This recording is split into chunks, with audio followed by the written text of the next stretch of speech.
हे तुकोबरायांचं आणि बाबासाहेबांचं नातं आहे. आणि हे नातं तुम्ही जातीमध्ये जर विभागणार असाल, माणसाला जर जातीमध्ये विभागणार असाल, याच्यावर ब्ल्यूप्रिंट काय असली पाहिजे, कायदा काय असला पाहिजे, संसदेमध्ये काय चर्चा झाली पाहिजे, त्याच्यावर कोणतं विधेयक पास झालं पाहिजे.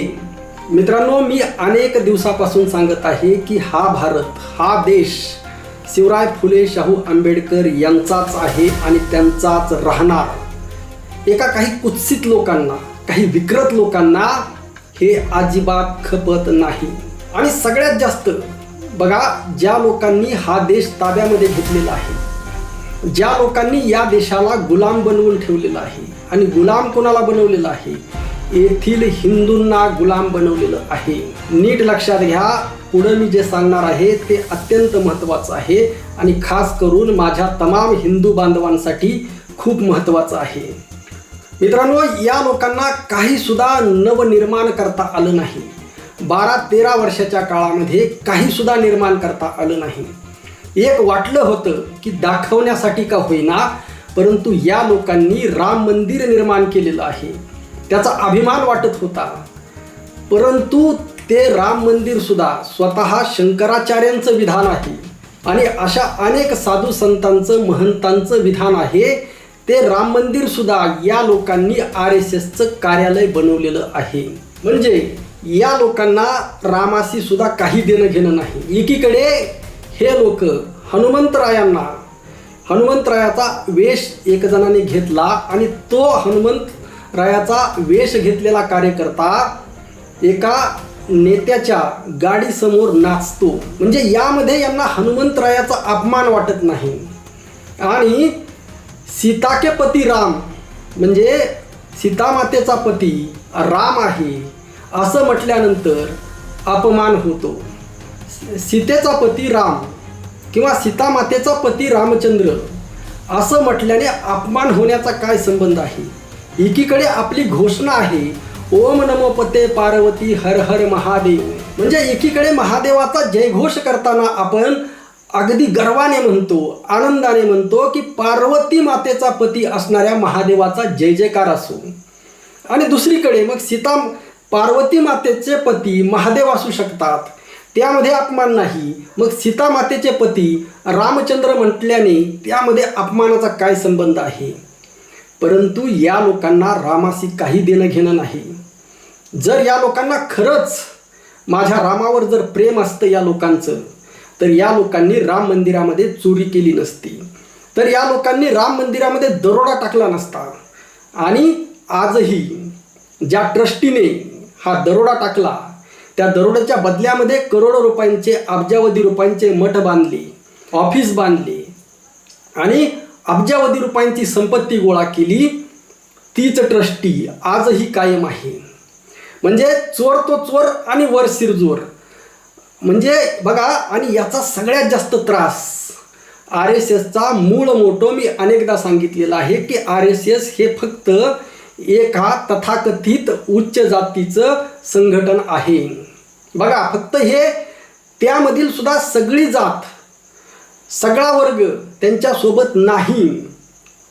कारण त्या वर्गाला सुद्धा माहीत आहे, मोहन भागवत किंवा गोळवलकर किंवा कोण तो आहे सरसंघचालक XYZ, या सगळ्यांना असं वाटतं यांच्या मनामध्ये कुठंतरी एक वर्ण अहंकार आहे, जात अहंकार आहे, जात वर्चस्व आहे, वर्ण वर्चस्व आहे. म्हणजे हे लोक जात वर्चस्वाने ग्रस्त आहेत, वर्ण वर्चस्वाने ग्रस्त आहेत. बघा, जगाच्या पाठीवर असं संघटन तुम्हाला कुठेही पाहायला भेटणार नाही. परंतु आमचा हिंदू कधी डोळे उघडणार हा खरा प्रश्न आहे. आमचा हिंदू डोळे कधी उघडणार हा खरा प्रश्न आहे. असं एखादं संघटन असू शकतं का की एखाद्या जातीचं संघटन आणि उघडपणे त्या जातीच्या संघटनेला इतर ज्या जाती आहेत, हजारो जाती आहेत, काश्मीरपासून कन्याकुमारीपर्यंत आपल्या हिंदू धर्मामध्ये हजारो जाती आहेत, 4-4.5 हजारपेक्षा जास्त जातीची तर नोंद आहे. या सगळ्या जातीवर वर्चस्व निर्माण करायचं आहे. तरीसुद्धा या 4-4.5 हजार जातीमधले अनेक लोक याला बळी पडतात. लक्षात घ्या, इंग्रज भारतामध्ये आले, ब्रिटिश ईस्ट इंडिया कंपनीच्या नावाने आले आणि अनेक जण त्या इंग्रजांचे सुद्धा समर्थक बनले होते. अगदी त्याच पद्धतीने जे गुलाम आहेत, म्हणजे जो 80-85% गुलाम असणारा जो आमचा हिंदू आहे, या हिंदू धर्मातील सुद्धा काही लोक यांना यांची गुलामी मान्य आहे. यांचे काही हितसंबंध असतील किंवा यांचा मेंदू हॅक झालेला आहे, अंधभक्त बनलेला आहे, पंगू बनलेला आहे आणि अशा पद्धतीने पूर्णपणे मेंदूवर कब्जा केलेला आहे. परंतु हे करणारे लोक कोण आहेत?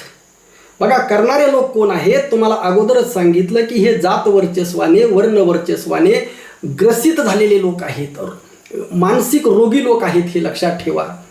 कारण आज आपल्या जुन्या साधू संतांनी सांगितलं, अगदी ऋषीमुनींनी सांगितलं की खल्विदम ब्रह्म, अहम ब्रह्मास्मी, ब्रह्म सत्या जगत मिथ्या, सर्वाघटी राम, सर्वाभूती वासुदेव. आणि सर्वाभूती वासुदेव सांगितल्यानंतर, खल्विदम ब्रह्म सांगितल्यानंतर, सर्वाभूती समदृष्टी सांगितल्यानंतर मग जाती कुठं उरतात, धर्म कुठं उरतो? लक्षात घ्या. म्हणजे सध्या ऋषीमुनींनी, साधू संतांनी जो सिद्धांत सांगितलेला आहे, तो सिद्धांत ॲक्सेप्ट केल्यानंतर सध्या ज्या प्रचलित जाती आहेत, ज्या प्रचलित धर्म आहेत, याचं अस्तित्वच उरत नाही. सगळे माणसं एक होतात पृथ्वी तलावरचे, मग ते भारतातले असो, काश्मीरमधले असो, नेपाळमधले असो, चीनमधले असो, अमेरिकामधले असो, आफ्रिकामधले असो, सगळे माणसं एक होतात. सगळ्यांचे पूर्वज एक आहे, सर्वाघटी राम एक आहे. हे एकदा ॲक्सेप्ट केल्यानंतर मग हा भेदाभेद नेमका कुठून राहतो? आणि हा भेदाभेद काय आहे? अमंगळ आहे. विष्णुमय जग वैष्णवांचा धर्म, भेदाभेद भ्रम अमंगळ. आणि हे राहिल्यानंतर बघा, हे राहिल्यानंतर तुमच्या या जातीग्रस्त, वर्णग्रस्त, वर्चस्वग्रस्त या विकृत लोकांचं अस्तित्वच राहत नाही. हे तरी साधू संतांनी सांगितलं. परंतु आता विज्ञान, सायन्स एवढं ॲडव्हान्स झालेलं आहे, एवढं प्रगत झालेलं आहे. अगदी या लोकांनी, अगदी मोहन भागवतला तर पोरगं नाही, परंतु त्याच्यासोबत काम करणारे जे आहेत, या लोकांनी किमान एक 10वीला असणारा डार्विनचा सिद्धांत जरी वाचला, तो काही फक्त सिद्धांत नाही, दॅट्स ट्रूथ. लक्षात ठेवा.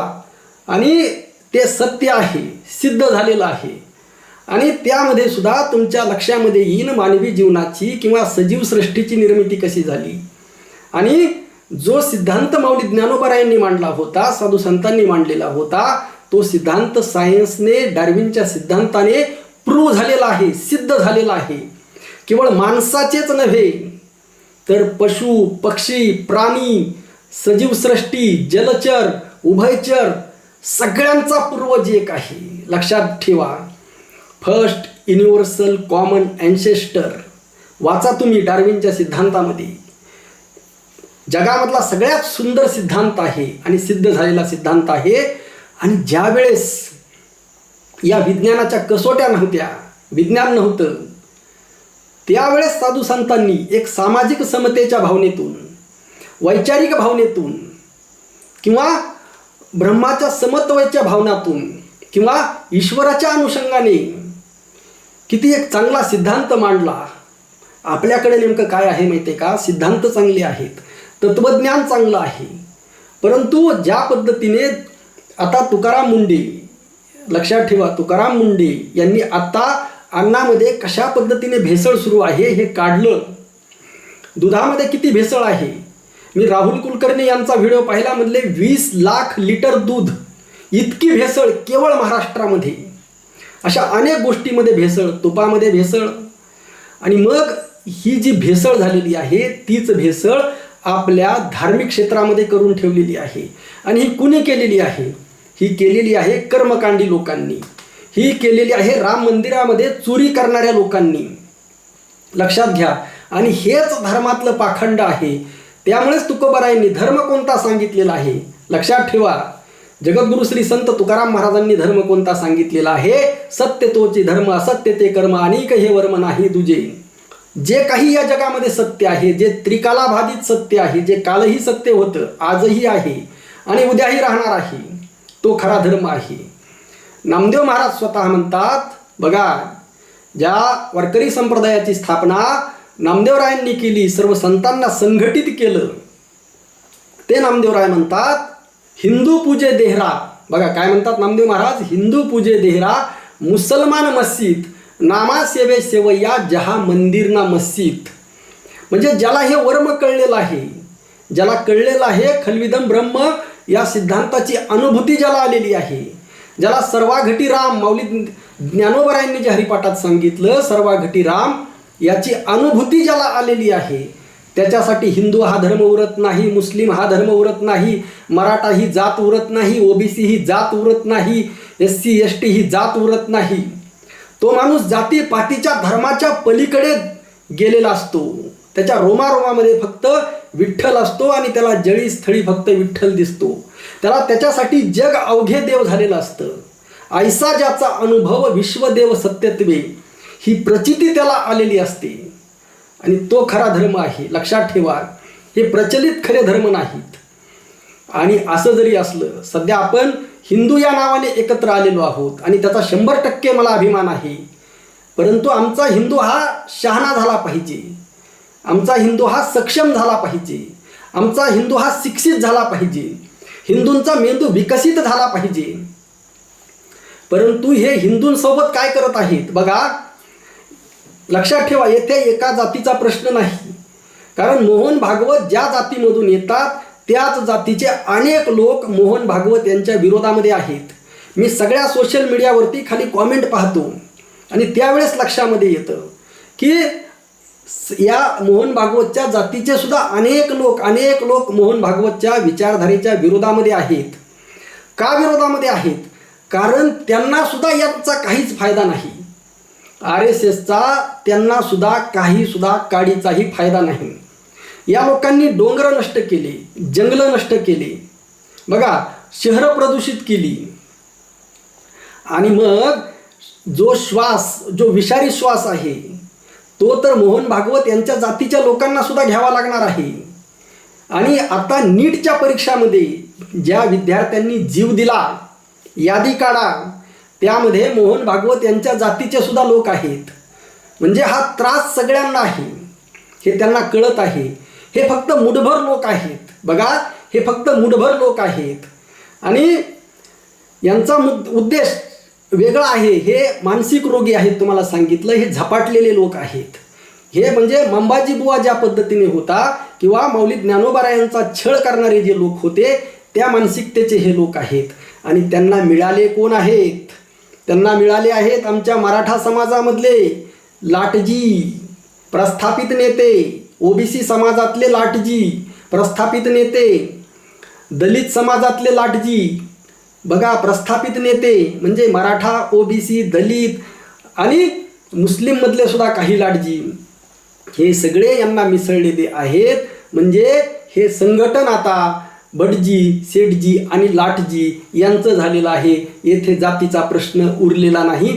त्यामुळेच आज अनेक पत्रकार मी पाहत आहे, अभिसार शर्मा असतील, निखिल वागळे असतील, राजू परुळेकर असतील किंवा उत्तर भारतामध्ये सुद्धा अनेक जण आहेत, अनेकांची मी नावं घेऊ शकतो, जे मोहन भागवत यांच्या तथाकथित जातीचे आहेत परंतु ठामपणे मोहन भागवत यांच्या विरोधामध्ये आहेत.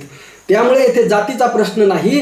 आणि आज खऱ्या अर्थाने जे आंदोलन उभा राहिलेलं आहे, आज खऱ्या अर्थाने जे आंदोलन उभा राहिलेलं आहे हे एक भारतीय म्हणून उभा राहिलेलं आहे आणि या भारतीयत्वाचा नारा जय भीम बनलेला आहे. लक्षात ठेवा, म्हणजे विश्वरत्न डॉक्टर बाबासाहेब आंबेडकर यांनी जी संकल्पना मांडली होती, मी प्रथम भारतीय आणि अंतिमतः भारतीय, त्या स्लोगन खाली आज भारत देश एक होत आहे. तुम्ही 12 वर्ष झालं राज्य केलं. या 12 वर्षामध्ये तुम्ही काय निर्माण केलं? ज्या हिंदूंना तुम्ही गुलाम बनवू पाहत आहात त्या हिंदूंसाठी तुम्ही नेमकं काय केलं? त्या हिंदूंना तुम्ही त्या धीरेंद्र पाखंडीच्या हवाली करत आहात. त्या धीरेंद्र पाखंडीला महाराष्ट्रामध्ये बोलवून शिवाजी महाराजांचा अपमान करत आहात. कुठे प्रशांत कोरटकर, देवेंद्र फडणवीस, त्याला कुणी बेल दिली? त्याच्यावर चार्जशीट दाखल का नाही? त्याच्यावर गुन्हा का नाही? तो जेलमध्ये का नाही? म्हणजे हे देवेंद्र फडणवीस सुद्धा याच मानसिकतेचा माणूस आहे. या महाराष्ट्राला लाभलेला सगळ्यात विकृत मुख्यमंत्री आहे. लक्षात घ्या, जो माणूस शिवाजी महाराजांचा प्रचंड द्वेष करतो तो माणूस आमचा कदापिही होऊ शकत नाही. लक्षात ठेवा. म्हणून ही लढाई हिंदूंनी समजणं गरजेचं आहे.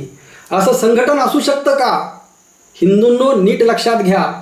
जे संघटन तुम्हाला गुलाम बनवू पाहत आहे, जे संघटन तुम्हाला अंधश्रद्धेमध्ये ढकलत आहे, जे संघटन तुम्हाला आसाराम बापूच्या लाईनमध्ये उभा करत आहे, धीरेंद्र पाखंडीच्या लाईनमध्ये उभा करत आहे, जे संघटन तुम्हाला बघा या लोकांना बद्दल न बोललेलं बरं. भूताचा बाजार, प्रेत दरबार, कोणत्या युगामध्ये आज चीन कुणीकडे चाललेलं आहे.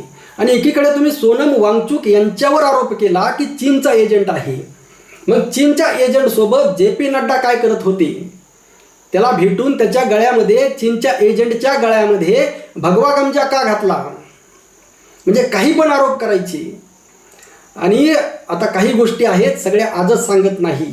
आज बोलणं का गरजेचं होतं? खरं तर मला माहीत आहे, आमचा जो लाटजी वर्ग आहे हिंदूमधील, तो जे प्रस्थापित नेते आहेत, मराठा समाजातले, ओबीसी समाजातले, लक्षात ठेवा, दलित समाजातले जे प्रस्थापित नेते आहेत ते कधीही एका पायावर बाबासाहेब आंबेडकर यांच्याकडे जायला तयार आहेत. परंतु मराठा समाजातले, ओबीसी समाजातले जे प्रस्थापित नेते आहेत यांनी विचार करण्याची वेळ आलेली आहे. तुम्हाला हा देश गोळवलकरच्या घशामध्ये घालायचा आहे की शिवराज फुलेशाह आंबेडकर यांचा ठेवायचा आहे, याचा विचार करण्याची वेळ आलेली आहे. आणि राजकीय का बोलतो मी? काही जणांना खटकतं. लक्षात घ्या, राजकीय का बोलतो? कारण या लोकांनी पैकीचे अभंग वाचले नाहीत. जर हा देश खड्ड्यामध्ये जात असेल, जर हा देश विनाशाकडे जात असेल, येथील लोक अधर्माच्या बाजूने जात असतील, येथील लोक पाखंडाच्या बाजूने जात असतील, येथील लोक अशोकच्या त्या खरातच्या बाजूने जात असतील, येथील लोक आसाराम बापूच्या मागे जात असतील, तर अशा वेळी बोलावं लागेल. काय करू आता धरून या भीड, निशंक हे तोंड वाजविले, नव्हे जगी कोण मुखियांचा जाण, सार्थक लाजुनी नव्हे हित. हा तुकोबारायांचा सिद्धांत आहे. जो सिद्धांत बाबासाहेब आंबेडकर यांना कळला होता. हे नातं आहे, हे तुकोबारायांचं आणि बाबासाहेबांचं नातं आहे. आणि हे नातं तुम्ही जातीमध्ये जर विभागणार असाल, माणसाला जर जातीमध्ये विभागणार असाल, जाती, प्रत्येक माणूस आज तुमची जात तुमच्या दररोजच्या जीवनामध्ये, संसारामध्ये कधीच उभा राहत नाही. ज्यावेळेस तुम्हाला आर्थिक संकट असतं, तुमच्या समस्या असतात, त्यावेळेस जात कामाला येत नाही. लक्षात ठेवा. परंतु माणूस जातीमध्ये एवढा डिव्हाइड करून ठेवलेला आहे या लोकांनी, जो पूर्वी कधीही नव्हता. आणि आपला जो, लक्षात ठेवा, जोपर्यंत तुम्ही जातीअंत करणार नाही, आता तरी मोहन भागवत यांनी अवश्य हा व्हिडिओ पाहावा आणि लक्षात ठेवावं, तुमच्या जातीचं कसलंही वर्चस्व, हे अस्तित्वच नाही. ना मराठ्यांच्या जातीचं अस्तित्व आहे, ना ओबीसींचं आहे. किती इतिहास आहे.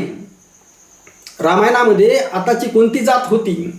किंवा सिंधू संस्कृतीमध्ये त्या काळामध्ये ना ब्राह्मण होता, ना मराठा होता, ना ओबीसी होता. मग ते लोक कोण होते?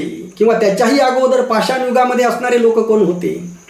आणि शेती करण्याचा, शेतीचा शोध लागण्या अगोदर सगळे लोक जे भटकंती करत होते, त्यांची जात कोणती होती, त्यांचा वर्ण कोणता होता, हे सगळं आता 3-4 वर्षामध्ये निर्माण झालेलं आहे. हे जोपर्यंत तुम्ही सत्य ॲक्सेप्ट करणार नाहीत आणि या जातीच्या, धर्माच्या पलीकडे जाऊन मानव म्हणून विचार करणार नाहीत, तोपर्यंत या समस्या सुटणार नाहीत. आता या समस्यावर उपाय नेमका काय? यांना हिंदू राष्ट्र निर्माण करायचं आहे, परंतु हिंदू राष्ट्राची ब्ल्यूप्रिंट या लोकांना देता आलेली नाही. आज जी समस्या आहे पेपर फुटीची, परीक्षाची, ही समस्या या लोकांना मिटवता आलेली नाही. परंतु याच्यावर नेमका उपाय काय असला पाहिजे, याच्यावर ब्ल्यूप्रिंट काय असली पाहिजे, कायदा काय असला पाहिजे, संसदेमध्ये काय चर्चा झाली पाहिजे, त्याच्यावर कोणतं विधेयक पास झालं पाहिजे, या सर्वावर आपण उद्या बोलणार आहोत, जे कोणीही बोलत नाही. अत्यंत महत्त्वाचा व्हिडिओ आहे. या 12-13 वर्षामध्ये RSSला साधी एक हिंदू राष्ट्राची ब्ल्यूप्रिंट निर्माण करता आली नाही. त्या हिंदू राष्ट्राची ब्ल्यूप्रिंटसुद्धा मी तुमच्यासमोर मांडणार आहे. तुर्तास तुर्तास कॉमेंट नक्की करा. खूप विषय महत्त्वाचा आहे, लक्षात ठेवा. आणि जास्तीत जास्त व्हिडिओ शेअर करा. जातीच्या पलीकडे विचार करा. आपण मोहन भागवत यांच्या जातीच्या विरोधामध्ये सुद्धा नाहीत, कारण जातीला अस्तित्वच नाही. त्यामुळे आपण कोणत्याही जातीच्या धर्माच्या विरोधामध्ये नाहीत. आणि चांगली गोष्ट आहे, तुम्हाला सांगितलं की अनेक जण मोहन भागवत यांच्या जातीचे सुद्धा 70-80% लोक हे मोहन भागवत यांच्या विरोधामध्ये आहेत. उलट आमचे मराठ्यांचे, ओबीसींचे काही लोक यांच्या नादाला लागलेले आहेत. त्यांनी सुधारण्याची गरज आहे. आपलं मत नक्की कळवा. रामकृष्ण हरी. जय जगद्गुरू. जय शिवराय. जय भीम.